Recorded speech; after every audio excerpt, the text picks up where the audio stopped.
che tiene finché può insieme tutta la tessitura, ma quando parte un sasso, se non si rimette, perché è quello che fa compressione insieme agli altri e lavora insieme agli altri, salta poi tutto. Sulla cupola è uguale, perché ha sempre un piano comunque che ha un suo baricentro, si appoggia, non è a sbalzo. Se fosse a sbalzo non sarebbe possibile, bisognerebbe mettere una maglia, eccetera. Però finché è cupola, finché è convessa la superficie, rimangono insieme per compressione, allo stesso modo che il piano.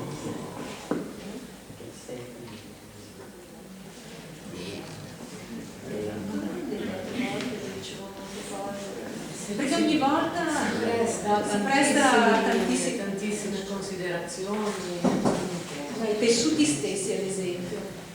Io la mia suggestione principale quando abbiamo affrontato, man mano che affrontavamo il tema, è stato proprio vedere quest'unione tra l'Oriente e l'Occidente.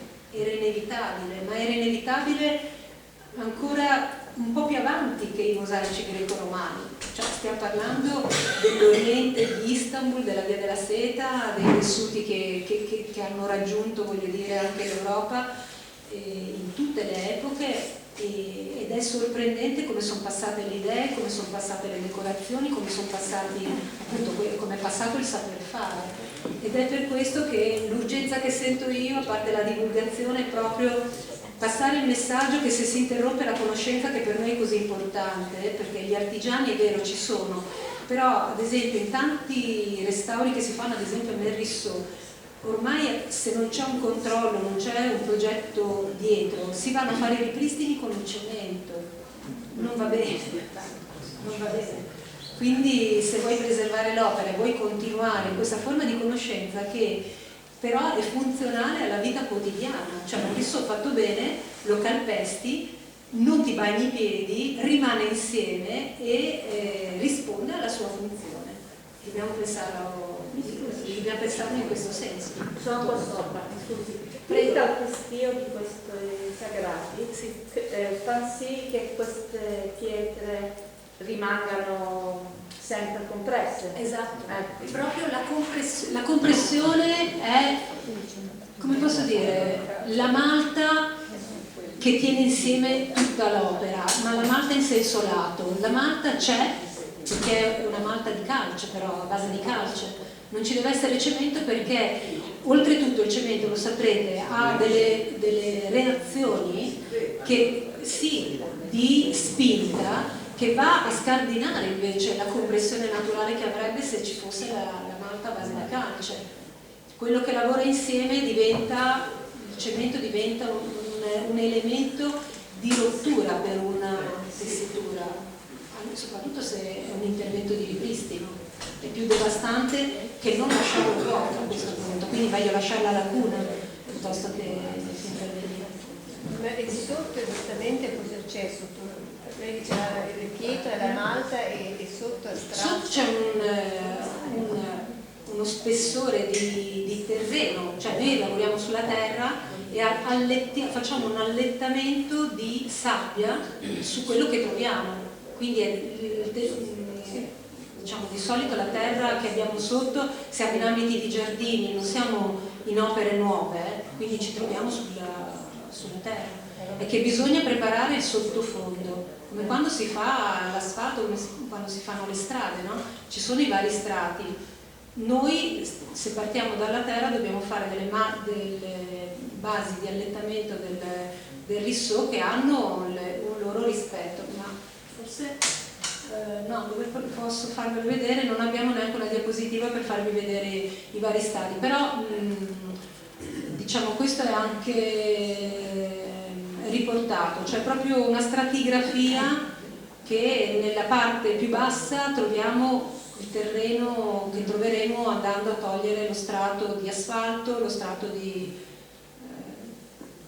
cioè non so come spiegarmi meglio in questo momento, ho delle difficoltà a farle vedere, cioè sarebbe bello avere la stratigrafia, perché noi interveniamo da un certo punto in poi. Chiaro che se deve essere drenante, cioè la terra sotto deve essere terra o roccia, nel senso poi ci sarà la roccia, voglio dire, no? Come quando si va a costruire. Però la funzione primaria è che prima di trovare quello strato impermeabile del terreno, tutto quello che sta sopra il rissò deve essere permeabile. Ecco, l'importante è che ci sia la permeabilità nello strato del rissò prima di incontrare il primo strato impermeabile possibile, che auspicabilmente dovrebbe essere quello roccioso, però noi c'è un cemento drenante che adesso usano anche per l'autostrada. Credo che sia un cemento che lascia passare in modo sì, adesso siamo nell'epoca delle nanotecnologie, quindi riusciamo a fare delle cose strepitose, per cui probabilmente sì, io non l'ho mai usato. Noi nel restauro, se andiamo come criteri di intervento, usiamo la calce, la malta a base calce e la sabbia. Quindi, ecco, se esiste la possibilità di usare il cemento drenante, che però ripeto non ho esperienza quindi non posso rispondere nello specifico, mi auguro che sia davvero drenante, così chi usa il cemento per fare i ripristini del rissò svolga la funzione primaria di questo manufatto e siamo felici, ecco. Il nome? Il rissò, allora ve lo andate a leggere. No, l'ho detto così ironicamente, perché io sono stata bacchettata intanto sulla pronuncia, che mi hanno obbligato a registrarlo sul telefonino perché non lo pronuncio bene, perché ho tutte le vocali aperte. Però rissò è...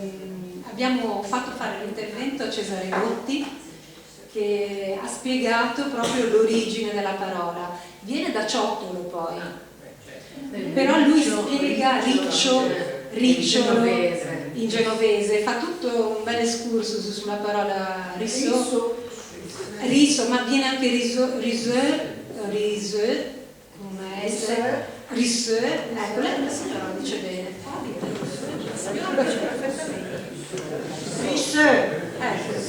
Dovrei dirlo così, ma non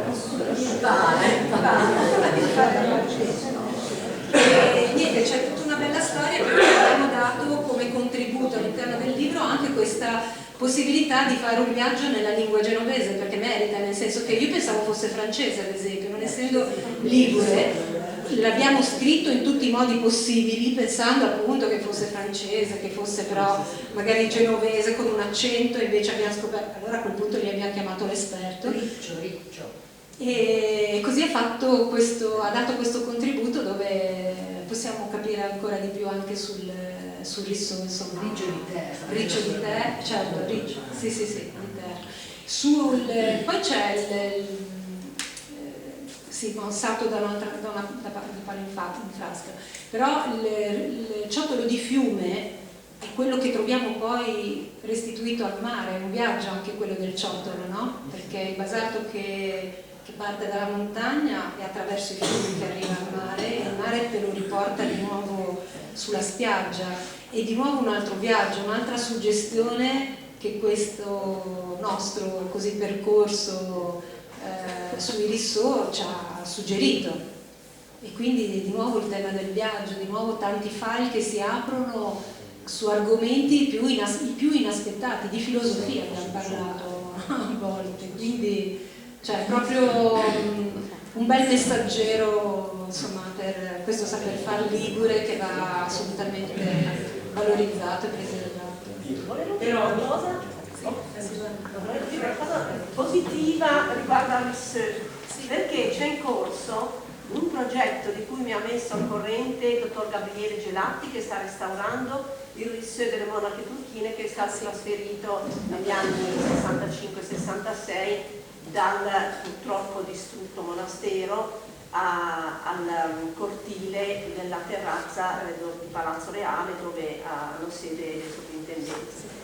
E abbiamo anche intervistato nell'ambito di questo restauro la dottoressa Terminiello, Giovanna Antonia Terminiello, che aveva dato un incarico proprio per la ricollocazione di questo rissò, e ci ha raccontato tanti particolari interessanti. E l'incarico appunto è stato affidato al dottor Gabriele Gelatti, che insieme a Vigo è uno di quelli che rispettano maggiormente il disciplinare, se così possiamo chiamarlo, della costruzione corretta del rissò, e il quale ha partecipato poco più di un mese fa a un incontro in Spagna, perché c'è in corso la presentazione di una proposta di riconoscimento di patrimonio immateriale dell'umanità all'UNESCO, perché appunto ci sono vari punti del bacino mediterraneo dove si realizza il rissoe, tra l'altro in modi anche molto simili, gelati. Per esempio ha individuato delle forti analogie tra il rissoe della Certosa di Genova e quello di una chiesa di Granada, quindi c'è tutto un discorso a proposito di contatti e di contaminazioni culturali tra quelle che erano il saper fare della cultura ispano-arabica e quella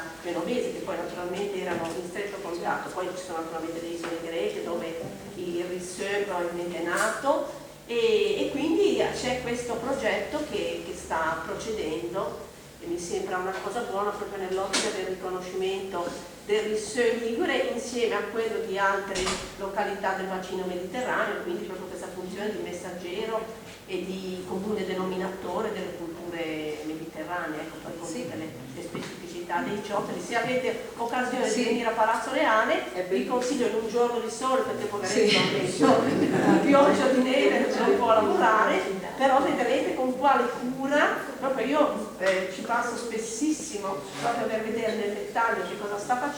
Lui elimina i muschi, elimina le pietruzze e poi ricolloca, li ripianta, li mette proprio bene all'interno di questa malta, laddove è necessario la ripristina, senza naturalmente usare cemento neanche nella versione ultimissima 4.0, perché lì naturalmente si vuole realizzare quello che era il rissoe tradizionale, ed è veramente una bella esperienza. E anzi grazie Silvana per averlo ricordato, perché Gabriele sarà poi presente alla presentazione del 26, quindi un'occasione per visitare Palazzo Reale, cioè il cortile di Palazzo Reale dove Gabriele appunto sta realizzando il restauro, e poi sicuramente sarà presente con noi anche il 26, quindi lo ritroveremo bene e ci racconterà qualcosa in più. Cosa interessante. Grazie. Sì, sì.